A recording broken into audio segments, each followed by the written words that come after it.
2015 merupakan tahun yang penuh tantangan sekaligus menjanjikan bagi Indonesia. Bagi pemerintahan Presiden Joko Widodo dan Wakil Presiden Yusuf Kala, 2015 bisa disebut sebagai tahun pertaruhan karena ia menjadi awal yang menentukan arah pembangunan Indonesia 5 tahun ke depan. Pemerintah merencanakan meningkatkan belanja infrastruktur dari 190 triliun rupiah pada APBN 2015 menjadi 290 triliun rupiah pada rancangan APBN perubahan 2015 yang segera dibahas di Dewan Perwakilan Rakyat. Bila angka 290 triliun rupiah itu disepakati, maka inilah untuk pertama kali sejak 2005 belanja infrastruktur melampaui belanja subsidi. Persoalannya, bagaimanakah pemerintah mengelola belanja infrastruktur sehingga ia bisa menjadi salah satu jalan perubahan menuju Indonesia berdaulat, mandiri, dan berkepribadian? Kita akan membahasnya dalam program spesial Indonesia Outlook 2015 bersama saya Usman Kansong. Acara ini terselenggara berkat kerjasama Harian Media Indonesia dan Metro TV. Namun sebelum itu, marilah kita simak catatan Presiden Jokowi tentang pembangunan Indonesia 2015. Selamat menyaksikan. Assalamualaikum warahmatullahi wabarakatuh. Undangan yang berbahagia.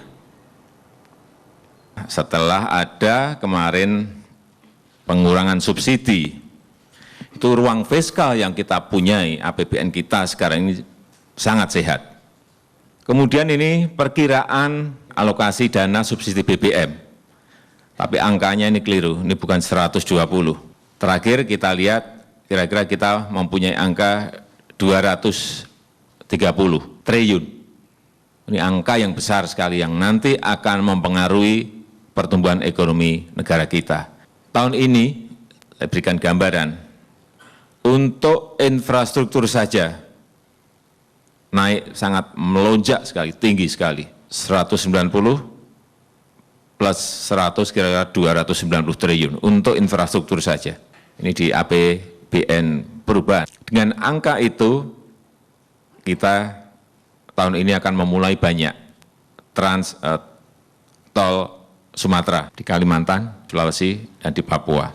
Juga untuk kereta api, di luar Jawa semuanya.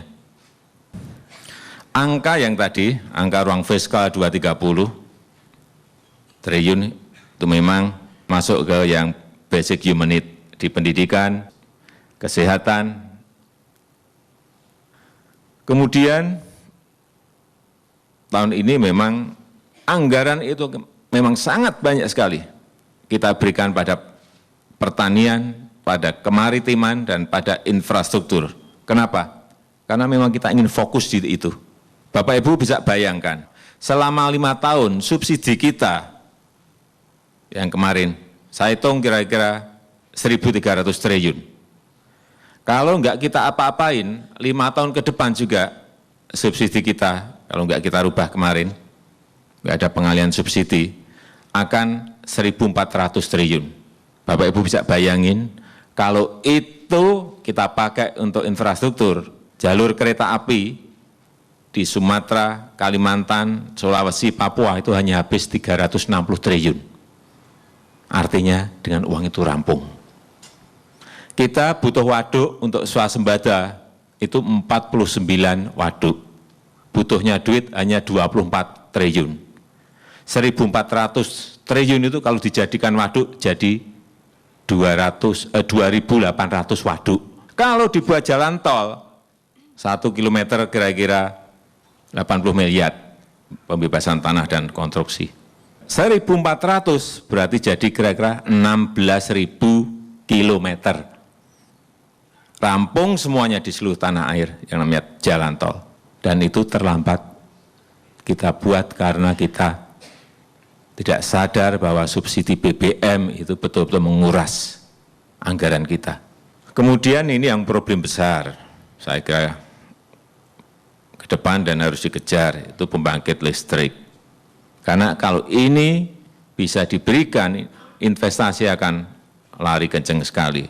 Karena keluarnya hampir di semua provinsi krisis listrik, defisit listrik. Memang target kita sangat ambisius sekali,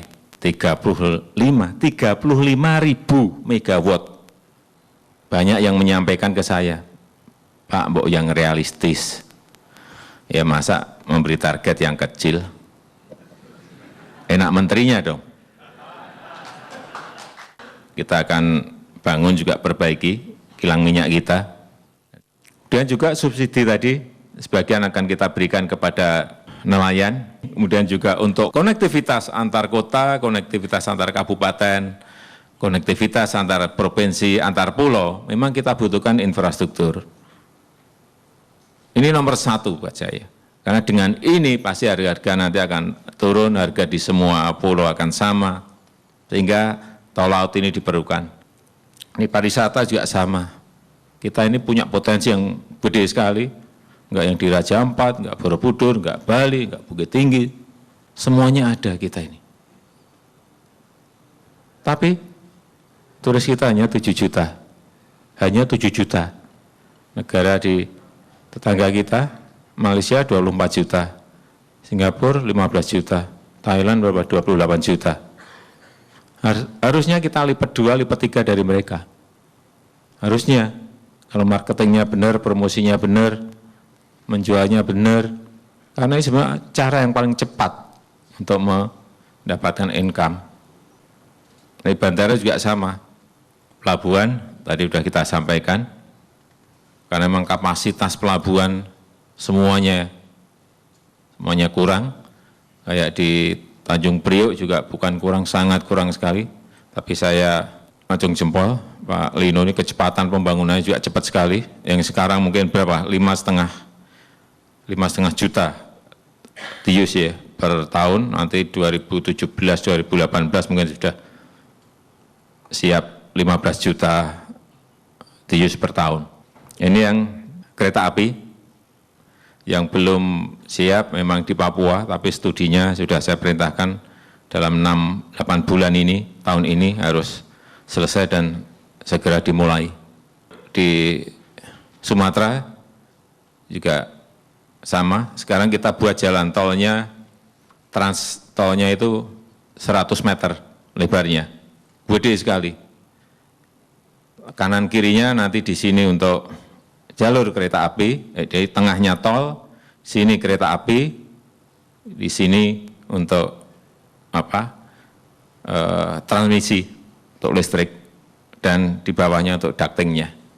Sehingga itu terintegrasi, tidak usah setiap perusahaan membebaskan tanah sendiri-sendiri, itu akan menyulitkan. Terima kasih.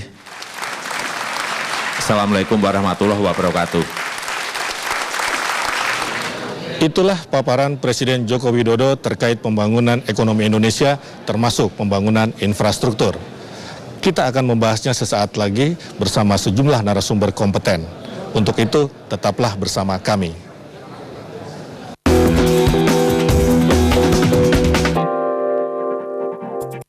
Didukung oleh Hai guys, Luwak White Coffee 3 rasa memberi warna baru dalam keseharianku. Serasa di kafe. White Coffee Caramel, White Coffee French Vanilla. White Coffee Mocha Rose.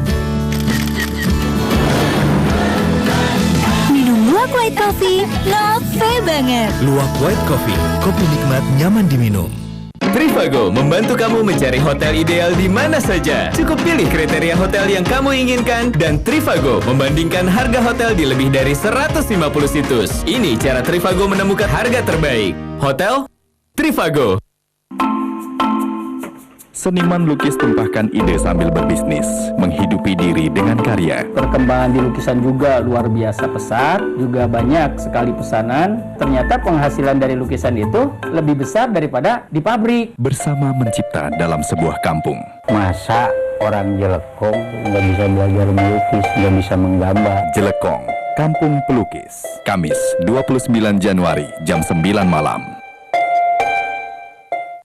Kini World News, hadir Senin hingga Jumat jam 12:30 dini hari.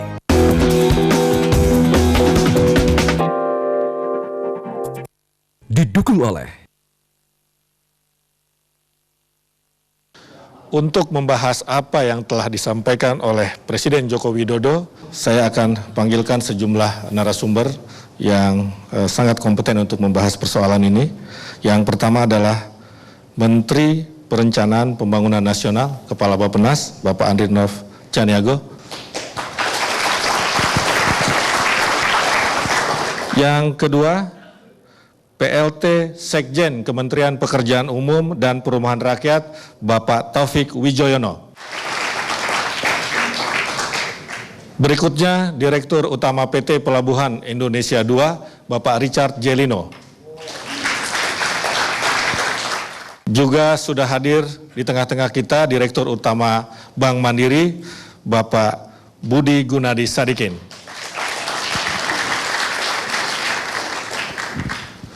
Baik, Bapak Ibu sekalian, kita akan memulai diskusi. Tadi Presiden sudah menyampaikan pidatonya terkait dengan infrastruktur, ada penambahan jumlah belanja yang luar biasa dari 190 triliun rupiah pada APBN 2015 menjadi 290 triliun rupiah pada rancangan APBN perubahan 2015. Artinya terjadi peningkatan 100 triliun. Kalau itu kemudian kita sepakati, artinya DPR dengan pemerintah menyepakati angka itu untuk pertama kali sejak 2005 belanja infrastruktur kita melampaui belanja subsidi.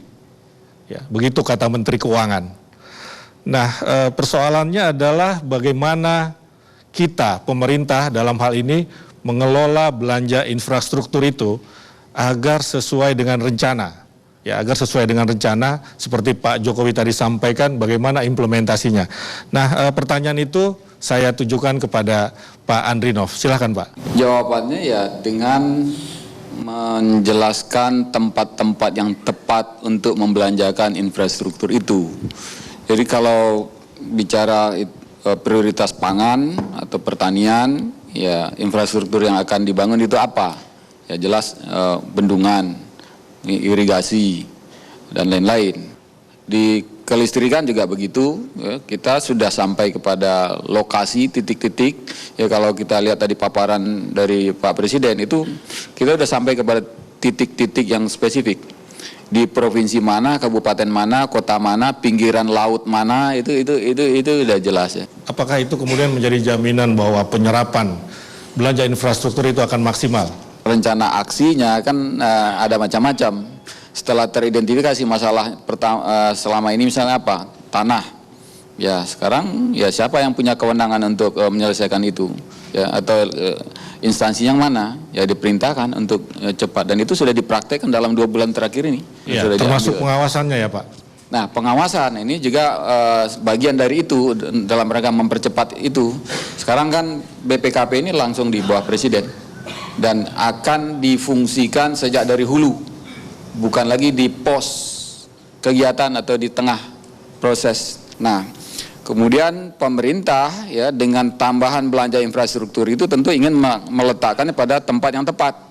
Nah, yang tepat itu ya kalau proyek infrastruktur itu memang tidak ekonomis bagi pelaku usaha, ya itu akan dikerjakan oleh pemerintah kalau itu adalah proyek yang strategis, penting, mendesak. Nah, yang ekonomis bagi swasta dan akan menguntungkan bagi masyarakat, ya, nah itu yang ditawarkan kepada pihak swasta termasuk perbankan atau lembaga pembiayaan, gitu. Pak Budi, walaupun sudah terjadi peningkatan luar biasa sekitar 100 triliun dalam belanja infrastruktur, tetapi secara teoritis itu masih kurang. Menurut hitung-hitungan mestinya 5% dari PDB, katanya seperti itu, atau 4% lah. Berarti dibutuhkan sekitar ya bisa sampai 400 triliun lebih. Tadi pemerintah cuma punya anggaran 290 triliun. Nah, bagaimana perbankan mendukung pembiayaan infrastruktur? Memang kalau bicara angka, McKinsey itu pernah keluarin report dan itu available di market, bisa ditarik dari Google, McKinsey Global Infrastructure Report. ada beberapa patokan yang kita bisa ambil di sana. Negara-negara maju itu memiliki 70% dari GDP-nya stok infrastruktur. Jadi air, pelabuhan, pelabuhan kapal, pelabuhan udara, kereta api, jalan, di jumlah dengan harga sekarang, di value, itu sekitar 70% dari GDP. Negara-negara di Indonesia mungkin stok infrastrukturnya itu di bawah 20% dari GDP. Jadi kita perlu mengejar sampai 70% dari GDP. Yang kejadian adalah rata-rata kebutuhan dunia untuk mempertahankan 70% dari GDP, stok infrastruktur, itu yang angkanya 4,5. Tapi buat negara seperti kita yang ketinggalan, itu harus lebih dari itu sebenarnya. Karena kita kan masih di bawah 20% dari GDP, total stok infrastruktur kita.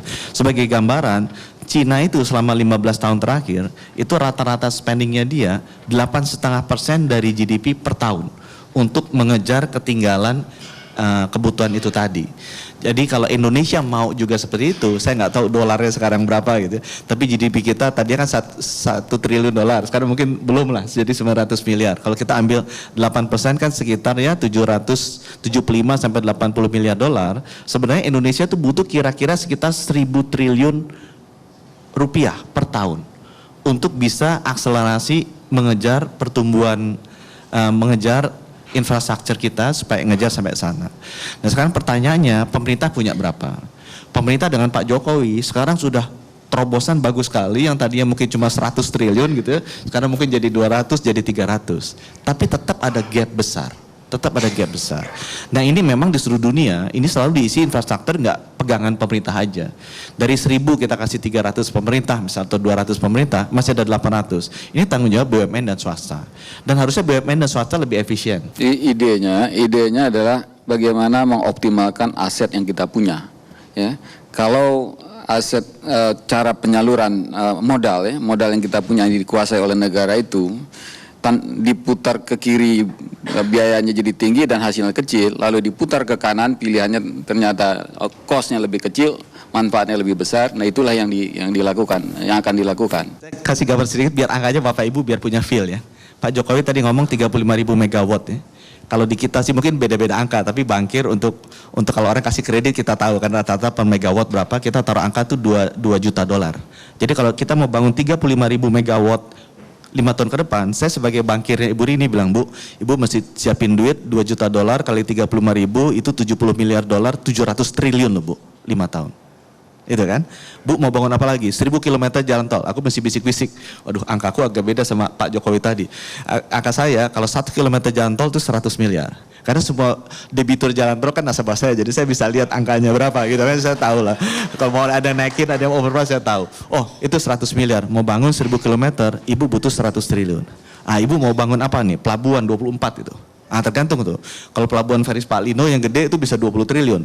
Kalau pelabuhan yang biasa-biasa aja ada yang 2 triliun, 3 triliun. Ya ambil rata-rata 5 triliun deh. Ibu butuh 100 triliun.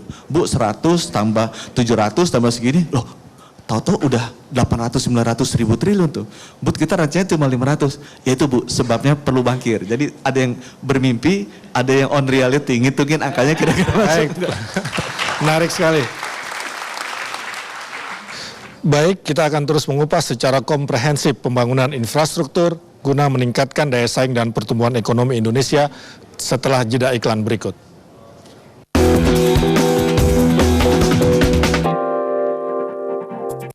Didukung oleh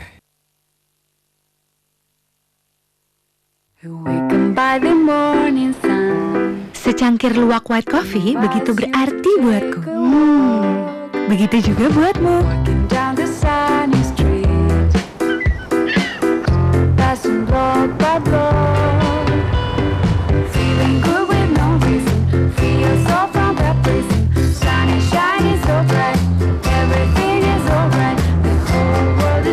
Luwak white coffee, the real white coffee. Saat kamu mencari kamar hotel secara online, kamu menemukan banyak pilihan. Setelah dilihat lagi, ternyata kamar hotel yang sama, di tanggal yang sama, harganya berbeda. Trivago membantu kamu mencari hotel yang ideal dengan harga terbaik. Hotel Trivago. Orang sudah banyak kemudian beralih mata pencarian sebagai petani, kemudian menjadi para penambang bio. Batu giok digemari ragam kalangan masyarakat. Di Nagaraya Aceh ini adalah berkat. Di sana, giok persembahan alam sangat memikat. Mikroskop ini kita ditujukan untuk kita melihat karakteristik batu. Kan tiap batu punya karakter yang berbeda-beda. Apa dampaknya bagi kelestarian? 1000 meter memburu batu aji di Gunung Hijau. Jam 9 malam ini.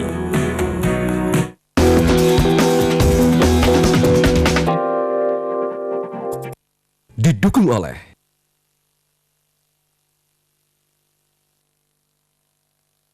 Pak Lino, tadi Pak Jokowi sudah memuji Pak Lino ini Pak. Sebetulnya apa sih yang dikerjakan Pak Lino sehingga dipuji Presiden itu Pak dalam konteks pembangunan pelabuhan Pak? Mungkin berdiri. Silakan Pak, silakan Pak. Jadi kalau tadi dengar Pak Jokowi bicara mengenai angka-angka ya, saya nggak anti pembangunan, ya, dan saya ingin supaya pembangunan itu jalan. Problemnya kita apa negeri ini? Efisiensi nggak ada. Ini angka yang menarik Pak, dari McKinsey baru selesai Pak ya. Ini logistik cost Indonesia 2013 itu 20,46%. Isinya apa Pak? 8,7 inventory Pak. Karena apa? Nggak ada kepastian Pak.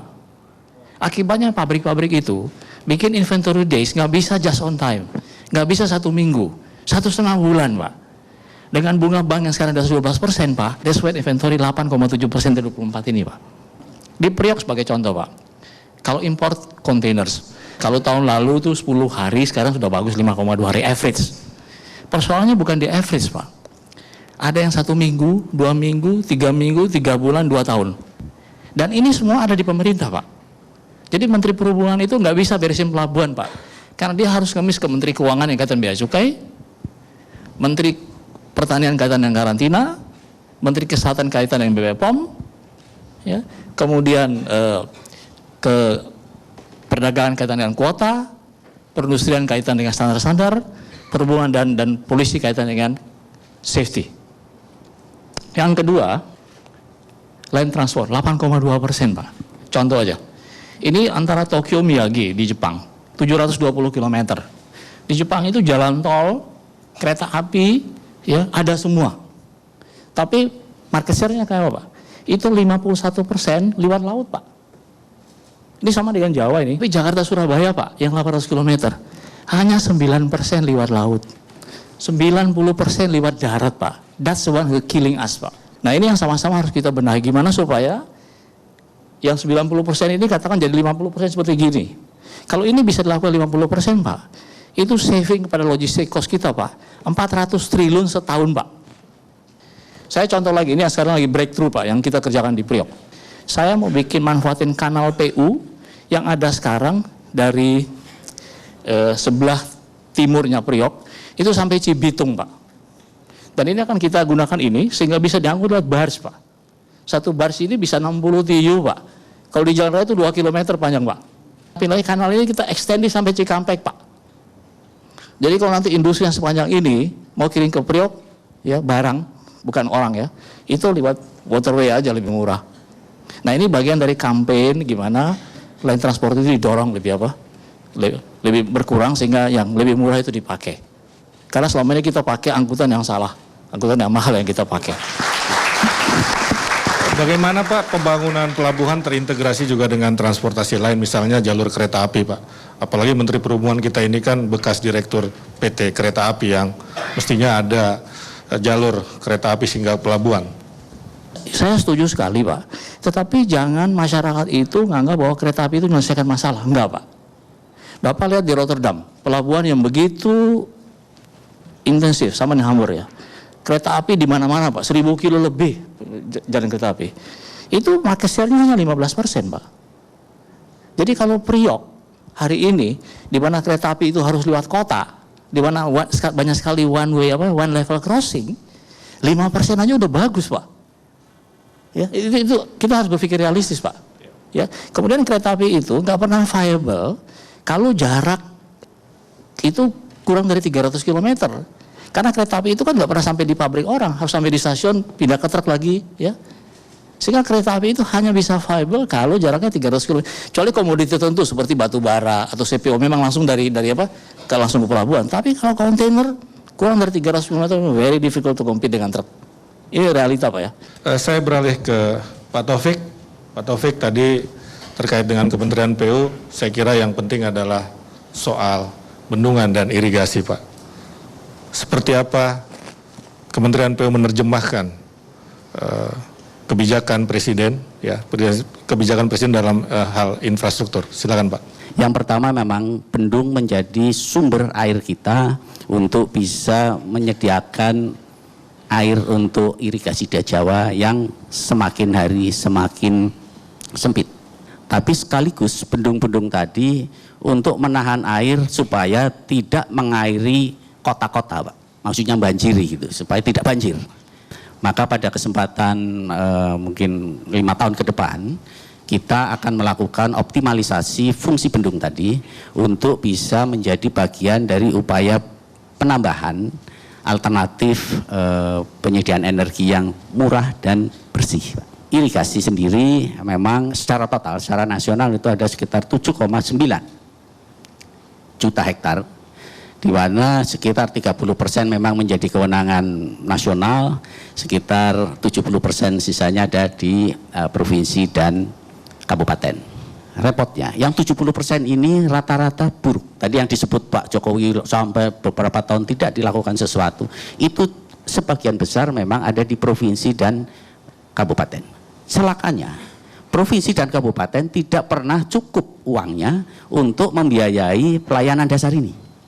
Sehingga dalam pengelolaan irigasi ini, apa yang kita lakukan adalah yang pertama, memperkuat irigasi yang menjadi tanggung jawab nasional, itu menjadi tugas pokok kita. Yang kedua, maka pemerintah pusat melakukan suatu upaya advokasi ataupun fasilitasi pada pemerintah daerah untuk bisa mendapatkan anggaran DAK yang lebih besar. Perlu kami sampaikan, ini berita yang cukup bagus, mudah-mudahan ini juga nanti bisa diselesaikan di DPR, Pak ya, di Senayan, bahwa ada anggaran tambahan DAK yang cukup signifikan, 15 triliun. Semula 10 triliun untuk jalan, 5 triliun untuk irigasi. Kita sampaikan bahwa kalau seperti ini, 3 tahun mungkin kita akan menghadapi masalah dengan swasembada. Karena irigasi yang diselesaikan tahun ini baru bisa menghasilkan nanti 3 tahun ke depan. Sehingga kita change. Sekarang ini 10 triliun, mungkin 9, sekian triliun akan digunakan untuk membereskan irigasi provinsi dan kabupaten. Sehingga nanti 2-3 tahun ke depan selesai. Sementara untuk jalan barangkali mohon bersabar dulu. Jadi mungkin bisa nanti tahun-tahun berikutnya. Baik, terima kasih Pak Taufik. Saya beralih kembali ke Pak Andrinov. Tadi Pak Lino mengatakan kuncinya memang ada di pemerintah. Tadi juga Pak Taufik mengatakan soal koordinasi misalnya antar lembaga, dalam konteks ini kelembagaan. Nah, soal kelembagaan, sekali lagi saya mau tambahkan, banyak sebagian hal sudah dilakukan, ya. Konsep belusukan itu adalah konsep manajemen, ya. Itu bukan style pribadi. Melihat ke lapangan dan memutuskan di lapangan, mendengar di lapangan, gunanya adalah untuk memastikan pelaksanaan, untuk mengontrol dan juga untuk melihat potensi apa lagi yang ada di lapangan itu. Dan juga untuk memotivasi stakeholder yang ada di daerah-daerah itu. Sehingga ini bergerak, tidak bisa hanya rapat di Jakarta saja. Ya. Nah ini juga yang kita mau dorong kepada daerah-daerah. Pemirsa, jangan kemana-mana, Indonesia Outlook 2015 akan kembali sesaat lagi.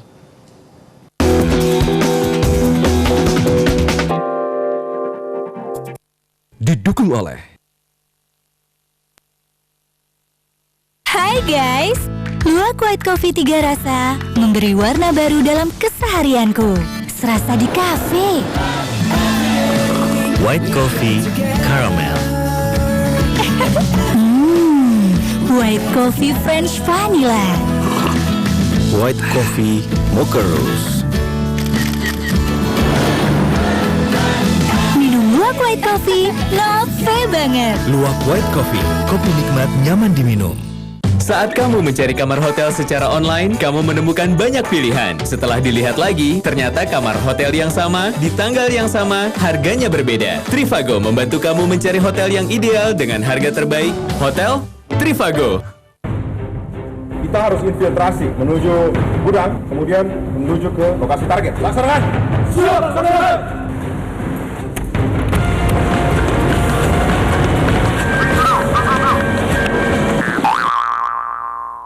Randy, nei. Wah, si Ayah. Ini cuma main-main. Kalau mau tahu yang beneran, tonton Target Operasi setiap Senin jam 9 malam. Kini, Metro Kini setiap hari jam 8 pagi.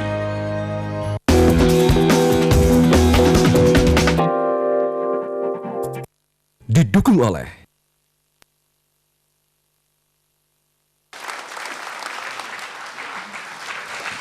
Kini saatnya saya memberikan kesempatan kepada audiens untuk mengajukan pertanyaan. Silakan Bapak. Apakah tourism sektor ini masuk priority tidak di dalam rangka pemerintah itu? Yang kedua ke Pak Budi Gunadi, saya usul aja Pak, kalau boleh Bapak alokasikan dana dari Mandiri untuk yang lebih besar kepada investasi tourism sektor ini. Karena semua turis-turis asing yang datang selalu bicara Indonesia ini sangat indah. Tapi mereka kapok untuk kembali. Baik, terima kasih. Silakan Pak Andrinov.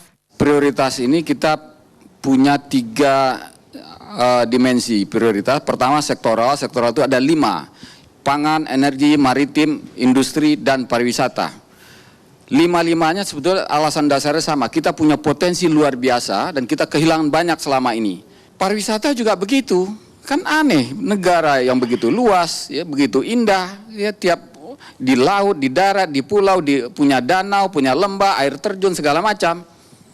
Yang Singapura aja air terjunnya buatan kok bisa 2 kali lipat. Negara secuil itu 2 kali lipat wismannya dari Indonesia. Malaysia 3 kali lipat. Thailand juga hampir 3 kali lipat. Karena itu ya pariwisata memang prioritas. Karena dari situ terlihat potensi tambahan PDB kita sekitar 160 triliun. Ya, nggak usah tinggi-tinggi, terlalu ambisius. Target kan 20 juta saja dari sekarang 8 juta.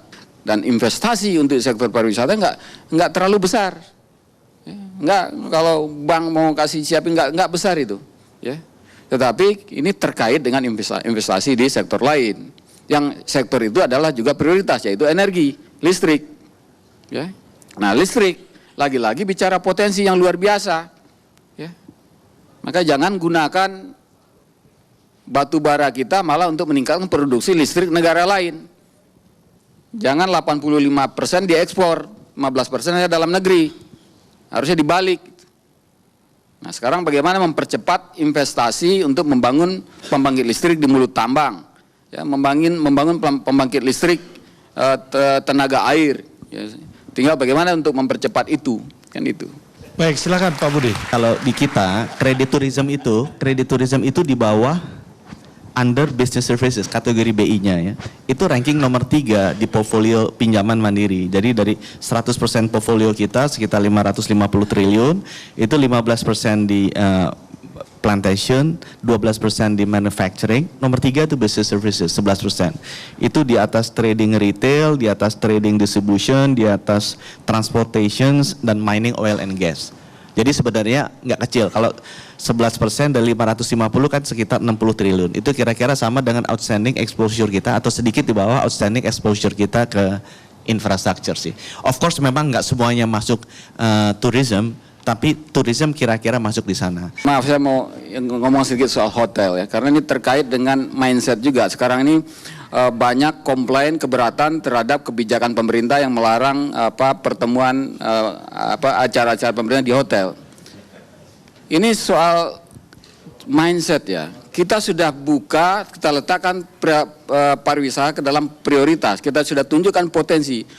Kalau hotel-hotel ini memahami ini dan mau bekerja sedikit untuk ikut mempromosikan Indonesia karena dia punya website, punya ini, punya itu. Ini lebih besar potensinya daripada ngarapin yang dari APBN, APBD itu. Lanjut, Bapak, silakan pertanyaan Pak. Bagaimana penerapan mengenai energi, kalau tadi sudah disampaikan oleh Pak Jokowi, PLTA dan PLTM. Nah bagaimana dengan nuklir? Karena kalau kita Undang-Undang 17 2007 bahwa di RPJM 3 tahun 2019 nuklir sudah beroperasi. Kemudian yang kedua, tadi sudah jelas pembangunan semua secara keseluruhan banyak dibiayai oleh Bank Mandiri. Nah, bagaimana dengan pembangunan PLTN ya? Karena pembangunan PLTN ini tidak membutuhkan uang yang besar. Katakanlah dengan 1000 megawatt elektrik itu sekitar 30 triliun. Mungkin kalau kita bangun dua unit atau 2000 ini sekitar 60 triliun, ini juga tidak besar. Terima kasih. Assalamualaikum warahmatullahi wabarakatuh. Baik, Pak Andrinov silakan dijawab, nanti Pak Budi. Ya. Untuk energi kita memang harus punya strategi yang komprehensif, jangka pendek, menengah dan jangka panjang ya. Nah, ya di situ kita harus bisa meletakkan strategi pengembangan energi nuklir itu seperti apa. Setelah kita tahu kita punya cadangan sumber energi untuk yang lain masih cukup panjang usianya, katakanlah batu bara sekitar 50 tahun, gas masih ada sekitar 25 tahun ya. Nah, yang pertama ya amankan dulu ini untuk membuat produksi energi dalam negeri kita surplus, bukan cukup. Kalau sekarang kan minus ya. Nah, kebetulan untuk nuklir ini kita harus akui proses sosialisasinya butuh waktu.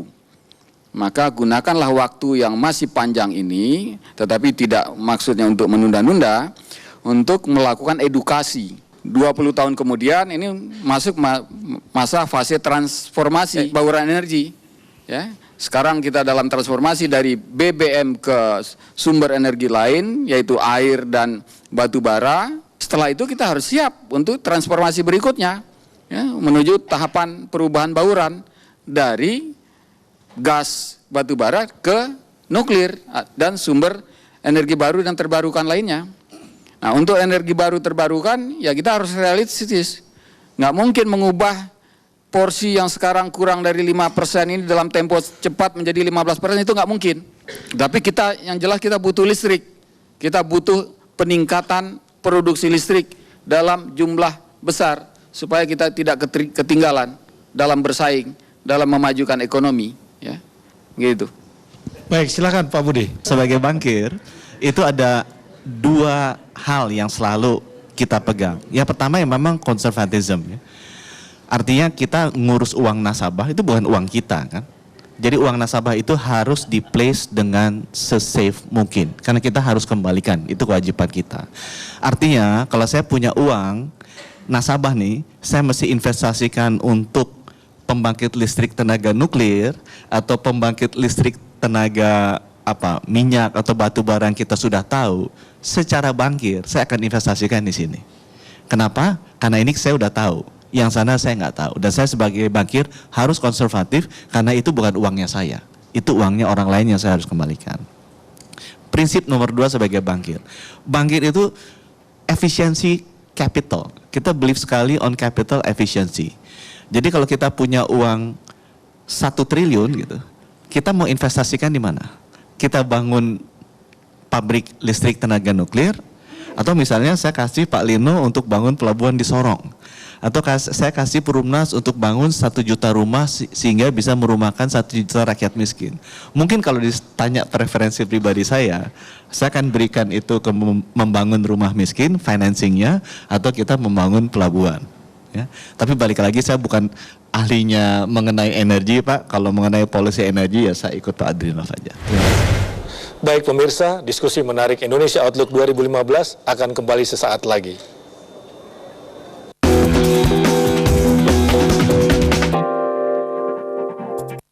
Didukung oleh Kita harus infiltrasi menuju gudang, kemudian menuju ke lokasi target. Laksanakan! Siap, laksanakan!